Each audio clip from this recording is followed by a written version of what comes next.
Start. Mr. Vice Chairman, we are discussing the railway budget today.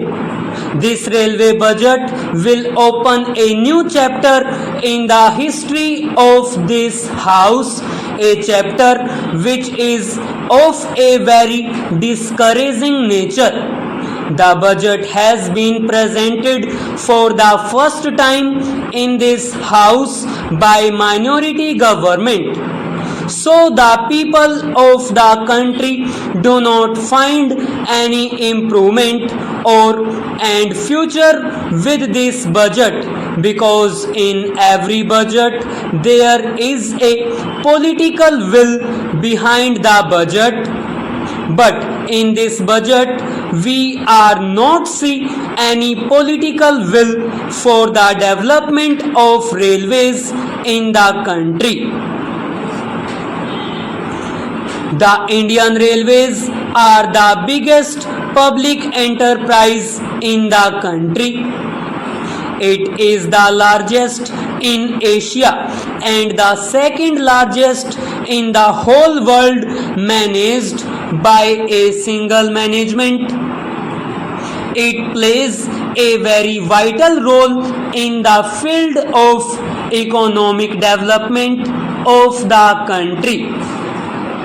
Every sector of the society, be it rich or poor, every man or woman is affected by the performance of the railway department.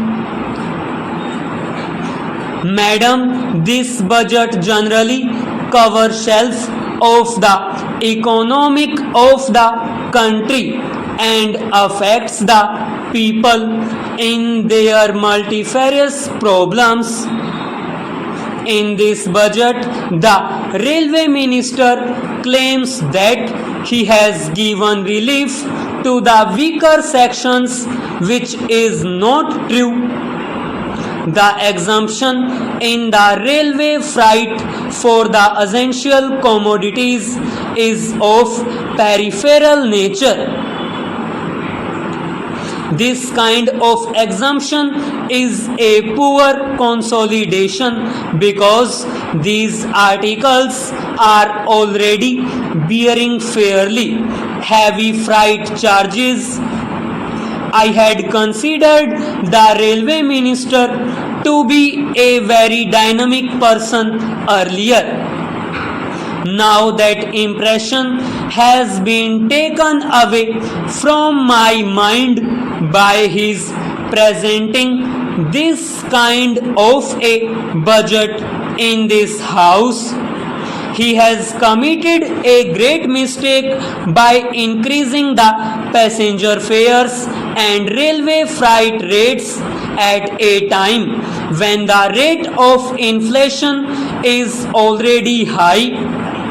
The restricted increase is also bound to affect the weaker sections of society. Another glaring factor is increasing in regional imbalances.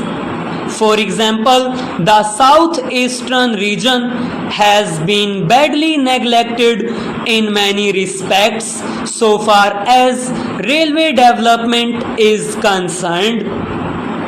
I do not want to encourage the feeling of regionalism, but in this budget, this matter is so glaring that I cannot ignore mentioning it on the floor of the house. While new railway lines are being opened every year in the northern states, even sanctioned projects and sanctioned lines in Orissa are being stopped or delayed for years together. Madam, as you know, the Paradip port was started 20 years back.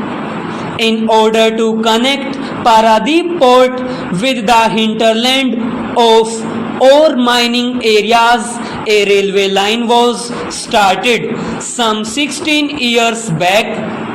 but that line has not yet been completed on the plea that this portion of the line is not viable. This line is meant for carrying iron ore from the mining areas to the Paradip port for export purposes. So far as the railway map of India is concerned, you kindly have a glance over the map of Orissa. You can easily imagine how Orissa was neglected. Before independence, Orissa had got two lines, fortunately or unfortunately. One is the coastal line. The Britishers wanted to connect Calcutta and Madras, so they had the coastal railway line. In the western sector, the Britishers wanted to connect Bombay and Calcutta. So unfortunately, some portion of the Bombay-Calcutta line went through Orissa in the western sector, but apart from these two lines, nothing has been done. Madam, the South Eastern Railway headquarters is situated in Howrah. Howrah is a place which does not belong to the South Eastern Railway.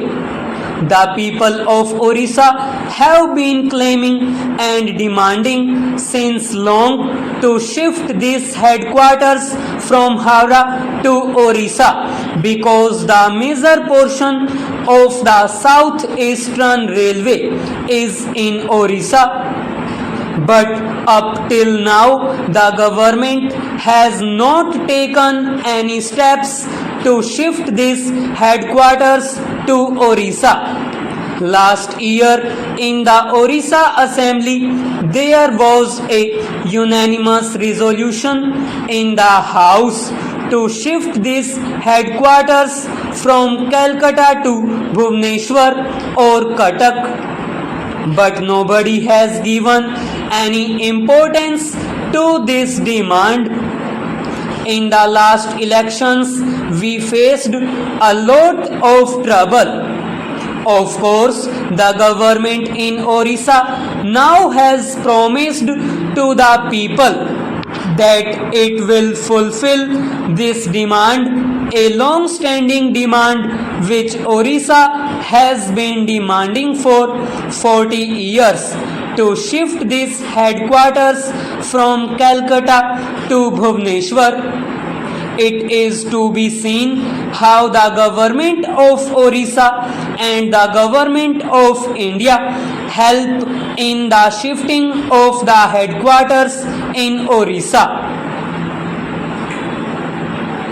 If you look to the present transport system of the railways from Delhi to Bhubaneswar, the state capital, there are two super fast trains. One is the Nilachal Express and the other is Puri Express.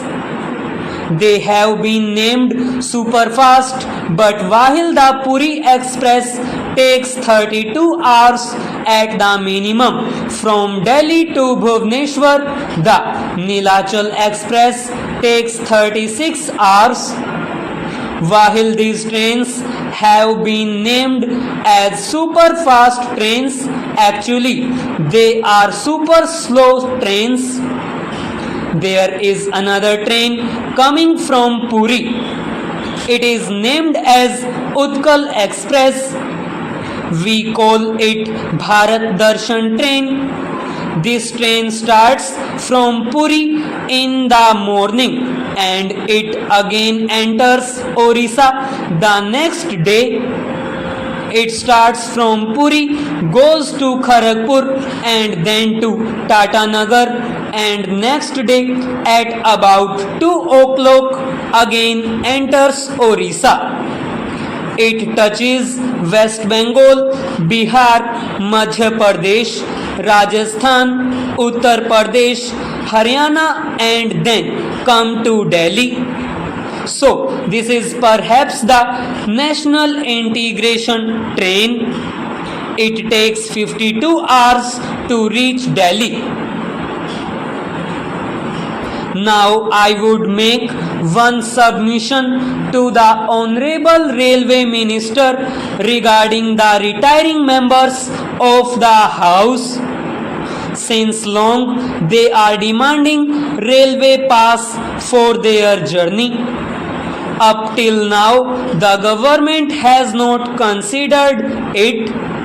I would request the railway minister, if he considers this case, he will be remembered because it is their long-standing demand on behalf of the ex-MPs Association. So, I request him to consider this demand favorably and grant them railway passes like retired railway employees.